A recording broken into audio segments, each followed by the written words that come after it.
Licenciada Patricia Vázquez. Bienvenida, Patri, ¿cómo estás? Hola, ¿qué tal, Diego? ¿Cómo estás? Un gusto verte. Un placer enorme. Gracias por la invitación. No, por favor, para mí es un orgullo de verdad tenerte en este ciclo de charlas en el cual surgen un montón de temas para compartir con vos, para consultarte, Así que bueno, vamos a tratar de hacerlo, tocar un poquito de cada tema, ¿no? ¿Vos cómo estás? ¿Cómo llevas esta cuarentena?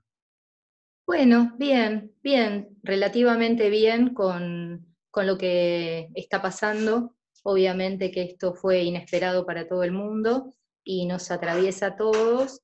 Y particularmente, bueno, acaté las indicaciones del aislamiento.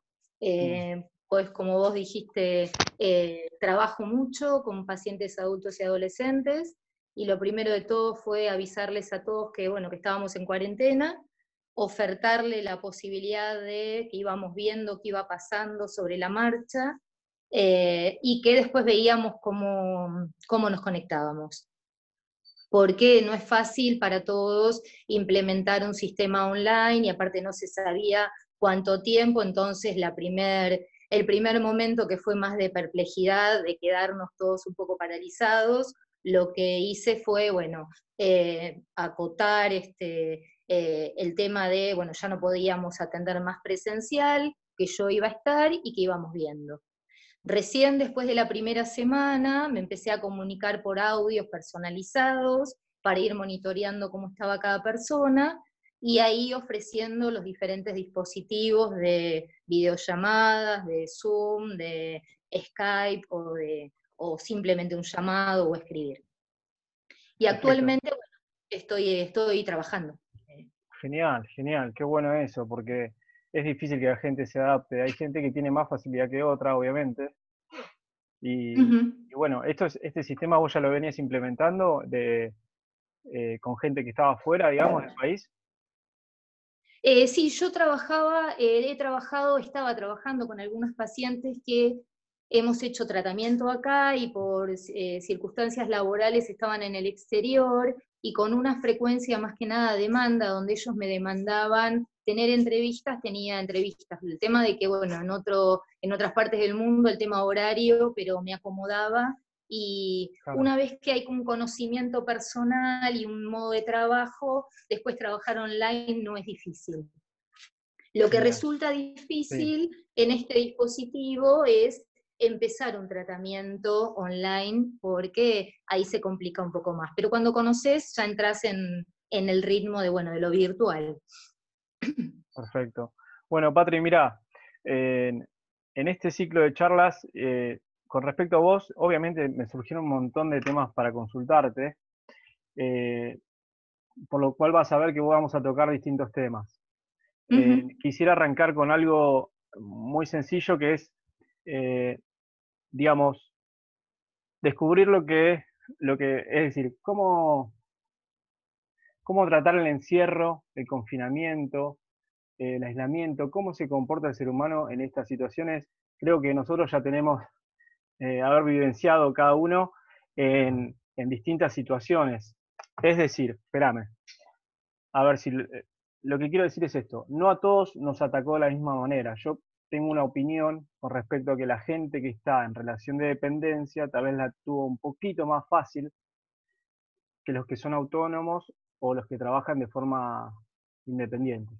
Sí, es decir, parece lo mismo, pero son más emprendedores que,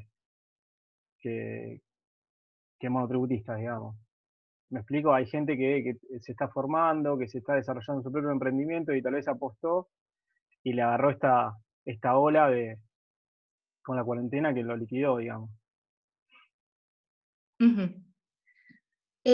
Mira, yo antes de responder puntualmente, porque me parece que la pregunta va también a lo laboral, yo Sí, primero llevaría a pensar que esta causa, que este acontecimiento, todavía ni siquiera uno puede tener la capacidad de comprenderlo. Me parece que es un momento que no ha sido lo mismo como cuando hubo otras crisis y hubo otras crisis que, por ejemplo, me agarraron trabajando y te puedo decir los efectos de lo que fue la clínica, como la caída de las Torres Gemelas o la crisis del 2001 acá en la Argentina, que fue la época donde más se recetaron los ansiolíticos por primera vez en la población mundial.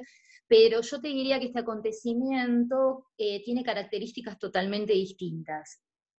Primero, es un acontecimiento que es totalmente real biológico, que no tiene un sentido, no viene con un sentido, no es una guerra o una crisis económica que uno le puede dar un sentido y puede responsabilizar, todavía no sabemos cómo surgió. Y lo que ha impactado de alguna manera en términos de ese acontecimiento, no solamente que impacta la economía, sino que impacta directamente en términos de vida o muerte.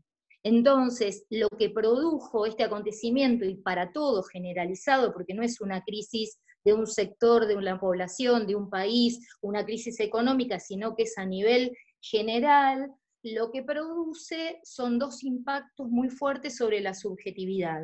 Una en términos de tiempo, nos cambia la temporalidad, y otra en términos de espacio. Y ahí aparece lo que vos hablás del tema del aislamiento. En términos de la temporalidad, y la verdad que la temporalidad hoy es un presente continuo, donde el futuro no sabemos mucho, donde está paralizado todo tipo de proyectos, todos los días están regulados de alguna manera por, más que nada por el día y la noche, pero no en términos de, bueno, mañana mi proyecto de un emprendimiento, de estudiar para salir a trabajar, o sea, todo queda en un presente continuo que de alguna manera eso te lleva a estar angustiado o a que la incertidumbre cada uno vea cómo la puede manejar. Y paralelamente a esta dimensión temporal aparece una dimensión espacial que es una obligación, alguien determina que frente a esto que irrumpe de una manera traumática, alguien determina, como puede ser un gobierno, determina que nos tenemos que quedar obligatoriamente aislados, confinados o con cierto control social, que la verdad que da para después para otros debates, ¿no? Porque acá es un análisis sociológico, es un análisis filosófico también, aparte de psicoanalítico. Entonces, que vos te quedes con un cambio de la temporalidad, ¿no? Donde uno se puede levantar a cualquier hora, hacer las cosas, o sea, te rompe de determinada rutina y que te quedes confinado a un espacio limitado, y la verdad que va a impactar a cada uno según los rasgos de la personalidad o la subjetividad que tenga, ¿no? Paradójicamente, siempre que pasan estos episodios traumáticos, las patologías graves se estabilizan, ¿no? Y en general los que parecíamos más normales somos los que estamos más afectados, Tal ¿no? cual, sí, Y sí, ahí tal cual. empieza a aparecer, claro, y ahí empieza a aparecer, bueno, los fenómenos, y ahí yo marcaría una distinción de las cosas que empezamos a sentir y a padecer estando confinados o aislados, ya dándole un estatuto que no tenga que ver con lo patológico, sino que es normal que nos empiecen a pasar un montón de cosas. O sea, sería raro que nadie estuviera ni angustiado, ni preocupado, ni triste, ni apático, ni medio bajoneado, o ansioso, o irritable. Entonces, todo el catálogo de emociones empieza a aparecer y bueno, hay que ver qué hace cada uno con eso, ¿no? Genial. Acá dice Vanessa, yo abrí un gimnasio en mi ciudad en noviembre del año pasado, invertí plata que tenía y la que no tenía, tengo canchas de pádel y tampoco las puedo trabajar, así que mis ingresos hoy son de 0 pesos, no sé qué va a pasar cuando todo esto pase, siento todas las emociones juntas, dice. Claro, Eh, claro, es lógico. claro. Les cuento, vamos a hacer 3 bloques, en los 2 primeros bloques, a modo de entrevista, les voy a hacer las preguntas a Patri, y en el tercer bloque yo les voy a leer todas las preguntas que ustedes les quieran hacer para no interrumpirla cuando desarrolle, ¿sí? Así que prepárense las preguntas, no se las olviden, anótenlas si es necesario. Eh, bien, Patri. Y bueno, y me surge una pregunta que es automática, es decir, ¿nosotros podemos manejar nuestras emociones? ¿Cómo se hace? ¿Tiene que ver con la educación de nuestros padres, el controlar nuestras emociones? ¿O tiene que ver con el desarrollo de la neocorteza, digamos, la madurez de cada uno? ¿O tiene que ver con el sentido común? ¿De dónde surge esto de eh, yo digo lo que pienso y a veces no pienso lo que digo? Esa impulsividad. Es decir, nosotros las podemos controlar, ¿hay alguna forma, hay una ABC? Mira, vuelvo a decirte, ¿no? Hay que marcar una diferencia en estos momentos donde todas las emociones van a estar puestas en juego, y después empezar a pensar que hay emociones que obviamente que no sé si habría que manejarlas, sí habría que poder ubicar qué es lo que lo está generando, ¿no? Cuando vos decís qué es lo que la causa, en general se piensa que es un conjunto de toda la base biológica que tenemos, lo aprendido, lo heredado, y en el medio que nos movemos. También tenemos que pensar que hasta esta pandemia también estábamos en un paradigma donde había una cierta exigencia a producir, a pensar de determinadas formas, y hay ciertas emociones que más vale dejarlas de lado porque no son productivos, no puedes estar ni muy depresivo, ni conectarte demasiado con lo emocional porque dejas de producir. Eh, Tal cual. eso es muy, eso es muy singular, ¿no? El tema, a ver, siempre en la clínica lo que se trabaja es sobre el exceso, ¿no? El exceso de angustia, el exceso de ansiedad, el exceso de impulsividad o el exceso de inhibición es lo que me va a dar la pauta de que algo me está pasando. Y esto es un punto que sí yo quiero marcar, porque ahora que estamos en un momento tan traumático donde la palabra circula, porque la verdad que la palabra circula, hoy nos podemos conectar, podemos hablar, podemos leer, podemos entender, o sea, la palabra circula, pero el cuerpo está detenido. Y en realidad es el cuerpo el que tiene el padecimiento. O sea, ese va a ser el enigma después de que salgamos de esta pandemia, qué le va a pasar al cuerpo, ya sea porque haga síntomas o ya sea porque siga inhibido, o hay que ver cómo va a reaccionar. Entonces, digo el cuerpo y es importante para mi trabajo, pero también es muy importante para el trabajo de ustedes, ¿no? Sí, puntualmente. Es lo que tenemos, y que bueno, después de acomodarnos a un encierro, a cierta inercia, a empezar a sentir un montón de cosas, al aislamiento, bueno, hay que ver qué va a pasar con el nuevo paradigma que se va a presentar con el tema del cuerpo, ¿no? Porque en algún momento va a tener que entrar en escena, va a tener que salir a la calle o se va a tener que conectar con otro, ¿no? Respecto de lo que vos decías de manejar, vuelvo a decirte, a ver, Sí, la clave no es que hay una ABC, sino que tiene que ver con que si hay alguna emoción que nos lleva a hacer síntomas, ya sea en el cuerpo como en el pensamiento, nos obsesiona, o tenemos síntomas que podemos somatizar, bueno, cuando hay algo de eso, es lo que realmente el cuerpo te está avisando de que estás en problemas. Después hay emociones, sentimientos, que es el catálogo de una persona que está viva, ¿no? Sentir claro. tristeza y está bien, emocionarse y está bien, sentir enojo y está bien. El punto está marcado por el exceso. Bien, bien. Eh, a ver, con respecto al rendimiento, bueno, es lógico que vamos a perder el rendimiento porque no es lo mismo entrenar en tu casa que entrenar en el gimnasio. Sí. Después vamos a preguntar a los profes qué piensan de cómo será esta vuelta a la normalidad, entre comillas, o a esta nueva etapa, digamos, en cuanto a lo laboral y cómo se va a comportar la gente, si es que se puede adivinar o no. Yo creo que para los gimnasios hay una nueva versión de ellos que va a ser online y presencial. Para los profes supongo que es lo mismo, pero bueno, las grandes empresas corren con ventaja siempre porque tienen más capital, tienen más marketing. Entonces, lamentablemente, al profe que recién arranca, medio que se lo llevan puesto. Siempre les digo lo mismo a mis entrenadores, alumnos, que ellos compiten con la calidad del producto. En realidad todos los profesionales compiten con la calidad del producto. Y eso siempre tiene que estar, y bueno, es por eso que hay que aprovechar este tiempo muerto como para formarse, leer, ocuparse de los puntos débiles, ¿no?, de cada uno. En base a eso, Patri, me surge una tercera pregunta que tiene que ver con, es algo que les digo siempre a mis alumnos, y es con que tiene que ver que estamos acostumbrados a ver al error como algo malo, cuando en realidad es un nuevo punto de partida. ¿Por qué tenemos esa mala costumbre de ver al error como algo malo y no como un nuevo punto de partida, es decir, desde acá, si yo mejoro esto, me posiciono en otro nivel. A ver, primero todo proceso de aprendizaje tiene que plantear el error como la posibilidad de poder seguir aprendiendo. O sea, poder aceptar que te estás equivocando o viendo en dónde te estás equivocando, siendo consciente de dónde está el equívoco, es la posibilidad de...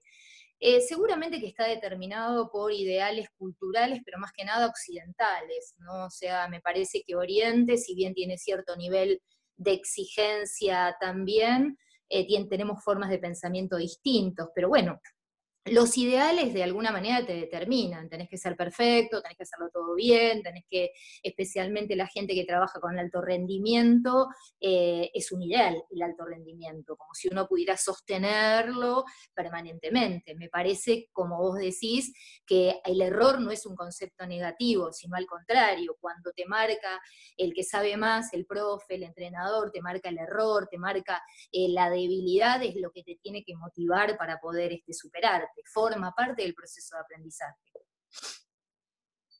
Bien, bien.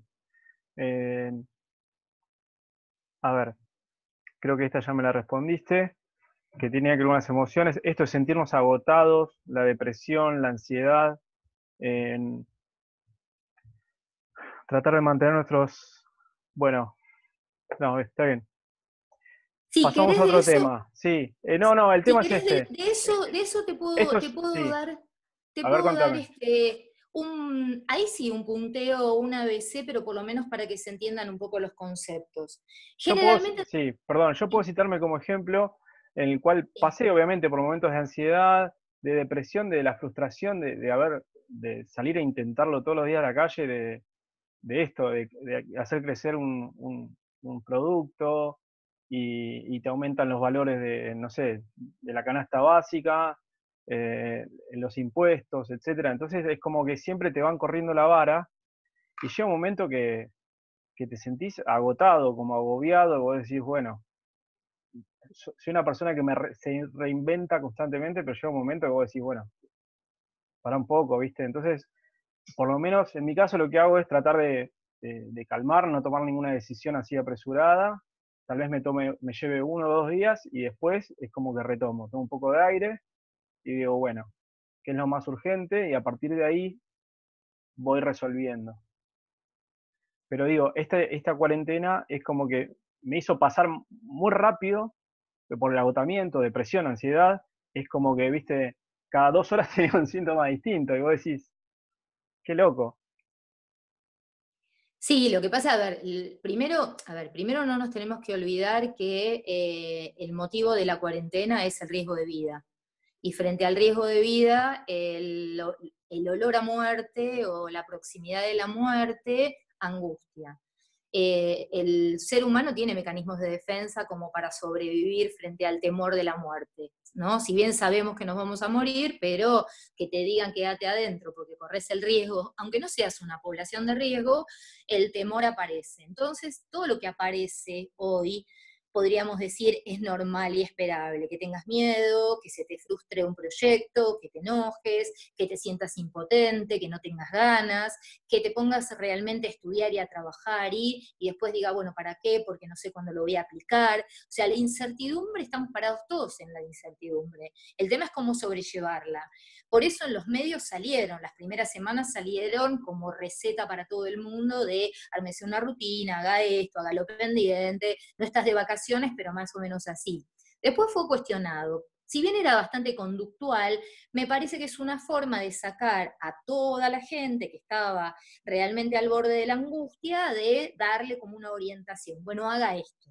Está el Claro. que la tomó. No se puede sostener mucho tiempo, porque te puedes enganchar y al otro día te levantaste y no tenés ni la misma energía ni la misma motivación. Pero vuelvo a decir, la causa de todo es acá la incertidumbre. Se nos corta, de alguna manera, se nos corta la conexión con algún proyecto, con algún deseo, que es el motor de la vida. O sea, uno para sostenerse y darle un sentido a la vida, te armás un proyecto porque tengo un producto para vender o porque tengo una profesión para crecer o porque me quiero comprar la casa o tener un hijo o recién comentaban ahí que habían puesto un gimnasio, eso es un proyecto de vida, entonces vos Claro. tenés, si de repente todo queda paralizado, por eso te digo, la inercia, la inhibición, el quedar forzosamente paralizado, obviamente que te va a llevar a la angustia. Ahora, ¿qué va a hacer cada uno con la angustia? ¿Qué es normal en estos momentos? ¿Qué es lógico que nos pase? Bien, estará el que puede hacer una crisis de pánico, claramente, estará el que no se quiere levantar de la cama, claramente. Bueno, las consultas, por ejemplo, las últimas semanas en el consultorio generalmente vienen por este tema, las crisis de ansiedad, el venir tratando de ponerle el cuerpo al aguantar una situación que no te es fácil, que en realidad no pasa mucho por la palabra, porque a lo sumo uno habla con el otro, sí, bueno, acá, ¿cómo la llevas? Bien, más o menos, pero no profundizás un poco más sobre el tema, y en algún lugar queda, y bueno, uno puede. Por eso la inestabilidad, nosotros le llamamos la habilidad, ¿no? Pasás de un estado al otro, estás con mucha energía y el bajo de energía. Hay que ver qué pasa cuando salgamos, hay que ver qué pasa cuando salgamos, ¿no? Y a qué salimos, porque vuelvo a decirte, la incertidumbre nadie puede estar diciendo, bueno, eh, cómo vamos a salir. Eh, Podríamos decir que lo adaptativo es salir de nuevo con el proyecto. El deseo es lo que te conecta con Nos la vida. mantiene, claro, tal cual, Claro. nos mantiene vivos, tal cual. Bueno, te cambio de tema un poquito. Dale. El fundador de Netflix dijo que su peor enemigo es el sueño. Es Ujú. decir, el objetivo de él es ganar plata, obviamente. Ahora, generando hábitos contrarios a nuestra salud. ¿Por qué tenemos esa mala costumbre de que nos atraiga tanto lo malo y la disciplina de hacer las cosas bien nos cuestan tanto? ¿Por qué es tan difícil? Te maté, Son ¿no? no, no, Si tenés pero respuesta a eso, Patri, se llena el no, no, consultorio. no. El tema es que son capítulos, es un seminario entero, más o menos. Está bien, está bien. Eh, claro, no, no, no, pero a ver, para decir No, y vuelvo comentame a lo que decir, quieras porque en base a eso. es un tema, no, es un tema con el que van a lidiar ustedes, ¿no? Es un tema con el que con el que lidias vos, porque, por ejemplo, vos le decís a una persona que te va a ver lo que tiene que hacer para mejorar su salud, cómo se tiene que alimentar, cómo se tiene que entrenar, le das un plan armado, trabajás y estudias para eso, y no lo puedes sostener durante mucho tiempo, porque no es una cuestión de hábito. Y vuelvo al tema del cuerpo, lo que marco del cuerpo. Hay algo que tenemos en nuestro cuerpo que no es solamente la biología, no es lo que ustedes estudian en anatomía, a nivel muscular o biológico solamente, que el cuerpo necesita de ciertas satisfacciones, de Mm. modos de satisfacción y modos de goce. Y la gente de Netflix sabe bien que una persona para desconectarse de lo que estamos alienados, porque el sistema capitalista nos pide todo el día que podamos producir, bueno, voy y puedo, me tiro en la cama y me veo un par de capítulos y no importa si le robo horas de sueño, ¿no? Sí. Total, después los laboratorios me pueden ofrecer alguna medicación como un estimulante o si no puedo dormir, alguna medicación para dormir. Hay algo del cuerpo que lleva a el consumo, por ejemplo, el consumo masivo, vamos detrás de, ¿no? Algo para consumir, la comida en exceso, ¿no? Pero bueno, tiene que ver con satisfacciones. Ahí, en el caso de Netflix, la satisfacción es, me desconecto de alguna manera y me quedo alienado a una pantalla, a una historia, como puede ser el que, no sé, se pone con los jueguitos, pero es una forma de querer salir un poco de ese escenario de obligaciones y de demandas permanentes. Es como un poco espacio de la libertad. Después si te perjudica o no a Netflix, no le importa, eso generan dividendos, eso es otra cosa. Claro. Claro, sí. Eh, Pero bueno, bueno, en esta tiene época que está ganando millones y la verdad que la pandemia le vino bárbaro le vino a los bárbaro, dueños tal de cual. Netflix. Claro, tal cual. Eh, bueno, la siguiente pregunta tenía que ver con eso, con el efecto recompensa de nuestro cerebro, de cómo manejarlo, el famoso boicot, que creo que te lo pregunté varias veces, de que todos en algún Y momento venimos bien, bien, bien, sí, bien, hasta que, no sé, tenés la disciplina de ir al gimnasio todos los días, o día por medio, como sea. Y justo te sí, encontrás con un amigo que hacía años que no lo veías y ya te lleva, no sé, a tomarte una cerveza en el bar y ya la arruinaste. Y venías Sí. bien prolijito, y siempre tenemos alguna que otra excusa como para no superarnos, ¿viste? Como para no terminar de salir del todo de esa zona de confort. Entonces, ¿de dónde surge Porque, el a ver, boicot? no, ¿de dónde surge el boicot? A ver, en este caso de lo que vos decís, y si lo vemos como con el ejemplo de los entrenamientos, Sí, ustedes tienen que pensar esto que yo te decía del tema del cuerpo, ¿no? El cuerpo busca determinadas satisfacciones que van en contra quizás de un ideal, ¿no? Los hábitos de, no sé, lo que dice la medicina, los hábitos de buena salud, la buena alimentación, el buen entrenamiento, porque con ese criterio, si ese ideal lo tuviéramos todos incorporados, estaríamos todos con una alimentación sana y haciendo un entrenamiento sano. Entonces va a contramano. Una cosa es el ideal, que uno lo puede tener y pretender eso y sostenerlo y ser bastante disciplinado, pero el cuerpo no puede estar mucho tiempo privado de ciertas satisfacciones. Entonces, eh, al contrario, cuanto más lo privás, en el momento que le das la posibilidad, más se va a descontrolar.